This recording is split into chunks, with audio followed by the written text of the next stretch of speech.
Nag-aalala na ang Kamara ng mga kongresistang bubuo sa panel nito para sa Bicameral Conference Committee hearing ng Reproductive Health Bill.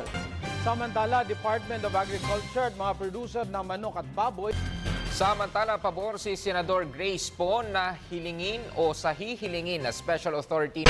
Samantala, muling tiniyak ng pamahalaan ng sapat na pondo. The Philippines gets a BBB+ rating from the Japan Credit Rating Agency. Samantalang suportado naman ng Commission on Population of HAPCOM ang plano ni President Rodrigo Duterte. Samantala, target naman ng CHR na mailabas sa Biyernes ang The Department of Social Welfare and Development also assured that there's nothing to worry about in terms of food supply. Over at the lower house, there is a proposal for Congress to look into the relief and rehabilitation. Samantala, pinaunahan naman ni Executive Secretary Salvador Medialdea. Almighty God, our Father, bless this wonderful nation. Protect us from physical and spiritual war, from fear and confusion, from separation and division. Be present to our leaders.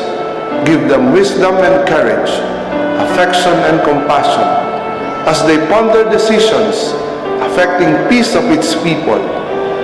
Make us more deeply aware of our beginnings, remembering not only our rights, but also our duties and responsibilities as a citizen.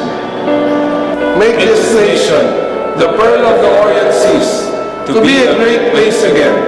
May all its people know clearly your will, that they may fulfill the call for us in the salvation of this land and the restoring of all things. In the name of your Son, Jesus Christ, our Lord and Savior. Amen. At yan ang mga pangyayaring tinutukan ninyo nag-iisang liga ng katotohanan. Ako naman, Arnold Glavio. Mga kapuso, 91 days na lang po, Pasko na. Hatid namin ay balitang walang kinikilingan, walang pinoprotektahan, walang kasinungalingan. Serbisyong totoo pa lamang. Ako po si Vicky Morales. Hanggang sa Lunes, sama-sama tayong magiging saksi.